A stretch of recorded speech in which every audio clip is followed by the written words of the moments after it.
Sean. Hi. Hi. So, inventor of the hottest dating app in the world. I think 6 billion matches to date, thanks to you. Is that correct? You've made 6 billion, what? So you've made six yeah. billion matches, effectively down to you, and there's 1 million new users every week, and apparently, I don't know if this is true, but Tinder is operational in every country in the world. Yes. Tinder works in over 196 countries. So tell us first how you came up with the idea for Tinder. I think meeting new people has always been an important part of humanity, but it's always been like a daunting, challenging process. Like you see somebody that you want to get to know and you have to walk up to them and you might get rejected, or it might not be the right timing because the context isn't there. And we set out on, we had this vision of basically breaking down all those barriers and making it super fun, super easy for people to meet. And we started Tinder for that reason. And I think, like you said, now there's over 6 billion matches that have happened on Tinder. It's actually nearing 10 billion. We say 6 billion, but publicly, but that number keeps growing. And those are, over 10 billion connections that would have otherwise never have existed were not for, this ambitious group back in LA. So I think. I wanted to ask, because the success is astonishing given that Tinder was only launched in 2012. Yes. Were you influenced at all by Grindr, which is the gay hookup site that was set up in 2009, I think? I think so. No. We do something very different, right? Not just the context and category, but the application and the product works very differently. It was more influenced by actually real world scenarios. So, there was a moment where I was sitting with my friends in a restaurant. This is kind of where it all clicked, and we were on our phones, and nobody was talking to each other. 8 people, everyone's on their phone. In like 2012, this was crazy to see. Now that's what everyone does. And what we were doing was trying to get girls to come join us, but there was a group of girls right next to us, and I just didn't understand why we don't talk to them. And then I started to notice some of the barriers and everything. But there was this moment where I looked at one of the girls across the room, and she looked at me back, and I was like, whoa, that just solved all the problems, because now I'm not afraid to talk to her. It was an invite by both of us. So I was like, why don't we just make an app that does that recreates that moment. And if you can do that, whether it's in business, romance, anything, pre-qualify a relationship, you remove all the barriers. Eliminating the rejection. The rejection, and making it fun. Yeah. I think meeting new people should be fun. It's a part of life. And I know you've talked about Tinder going beyond romance, becoming an app that does something more than that. What does that mean, and what's the ultimate vision? I think the ultimate vision is to be the place you go to when you want to meet somebody new, and to sort of make these connections that are unspoken for. And I think right now we're doing that very well when it comes to dating and romance, but people are amazingly already using Tinder for more than that. So we call it hacking Tinder internally. You'll see users traveling the world. They will match with locals to find out, basically get local recommendations. They'll make friends when they move into a new town, because it's just such an efficient way of meeting new people that people start using it for a variety of reasons. Over time, we're learning from that, and I think we're constantly thinking about how we can optimize the product to support some of those experiences, but we're not there yet. I think the ambition exists. It's just we gotta kind of go a step at a time. I was interested because I know that Tinder is operational everywhere in the world, and I was interested how it functions in a more socially conservative country like Saudi Arabia, Iran, Pakistan, any of those countries. But anecdotally, I heard that it is being used more as a social networking tool in those countries than a hookup app. It's being used. I think first of all, it's solving a universal problem. Doesn't matter where you live, who you are, how old you are. I think it lowers the barriers to meeting somebody, which I think everyone can make use of. And then I think culturally, yes, there's different, every product is used differently based on where you are. And I think, it's too early to tell what's happening in what are the exact nuances, but we do see some differences in the meaning that Tinder has to various audiences. I know that, Tinder, for everyone here, it's a free app, but you've partially monetized it. You can pay for advanced usage. I understand that you can, there's the pass, you can Tinder now Plus. rewind, and there's Tinder Plus, Yes. which means that you can hook up with, you can Yep. make contact with people in other countries before you actually go there. Yeah. Are there any other plans to monetize it or anything else in the pipeline? Well, so I think we're gonna expand the Tinder Plus offering. We're so excited because Tinder's still free, and then we launched a set of features that kind of superpowers, as we like to look at it, that people can leverage if they want, and you don't have to use it.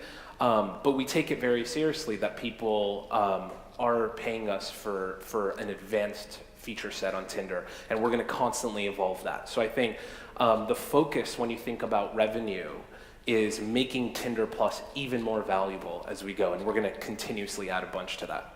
I have some suggestions for Okay, extra I'd components. love to hear. I've had a little experiment on the way here. Yeah? I think there shouldn't just be a yes or a no swipe. This might say something more about me, but I think there should definitely be a maybe swipe, where you can swipe up or something. Is that just... Why are you so indecisive? Maybe that's the thrill, that you've got to say no forever or yes to whatever.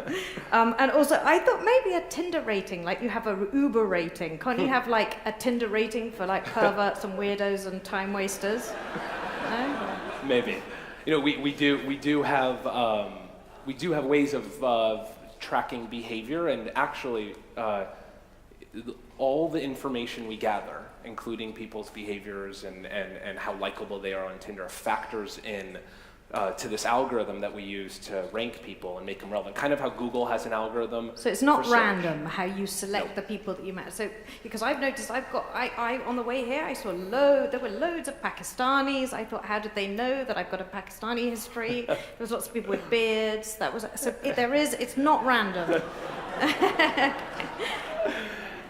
There's a lot of intelligence that goes into how we generate these recommendations, but ultimately it's the user, it's you, that gets to curate your experience. And I think the brilliance of Tinder, aside from what happens behind the scene, is that we've made it so easy for you to say yes or no that you can actually pick, and you're in control of your experience, which I think other products you think about, it's like things are pushed to you, but with Tinder there's this like symbiotic relationship that the user has with the interface.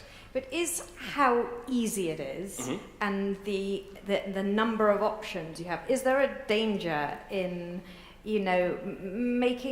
perhaps making us sort of dissatisfied because the grass is always greener? Does it undermine long-term relationships and commitment because there's always a sense that, there's someone else I could just swipe away? Well, I think, first of all, there's countless marriages that have resulted from Tinder, and friendships and everything.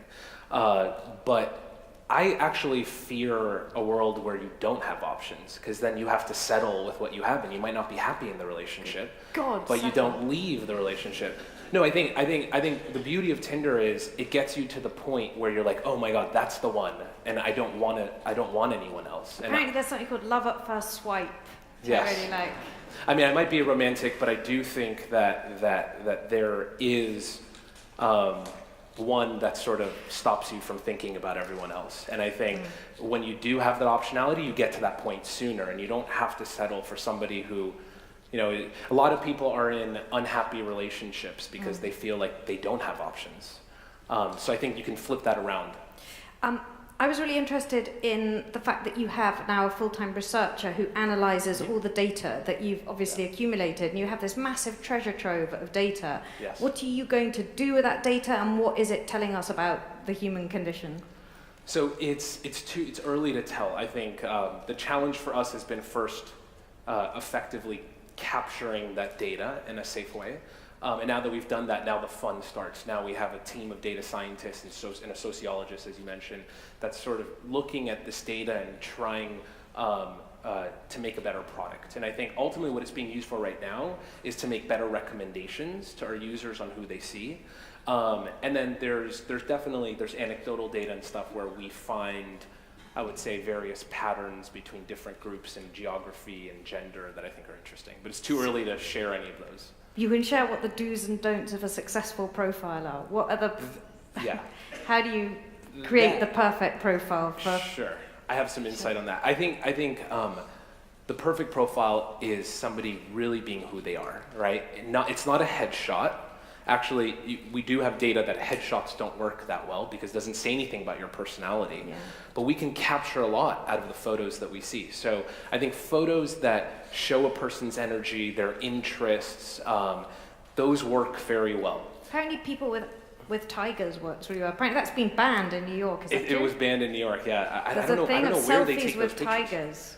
Tigers. There's a lot of memes on Tinder, but there's in LA we have people who take pictures at the LACMA. Apparently there's like tons of those on Tinder. And no modelly male headshots.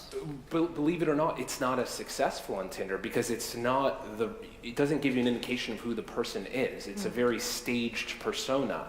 And I think we're very intelligent when it comes to interpreting photos, and we can capture those nuances. And I think the most remarkable thing that we've learned, partially anecdotally, partially through some of the data that we look at, is that we are very intelligent and perceptive when it comes to photos. Especially now we're inundated with so much in social media. We can interpret very quickly in a split second. We can get a better first impression than I believe you can get in the real world by just seeing somebody across the room. I know we've got to wrap up in a minute, but I know that you're no longer CEO, even though you founded the company. Yeah. And can you just tell us how that came about and what your role is now and how it's changed? So I'm the president now, and I'm focusing a lot of my time on product. I think that's where my passions lie, is on building better products for our community and our users.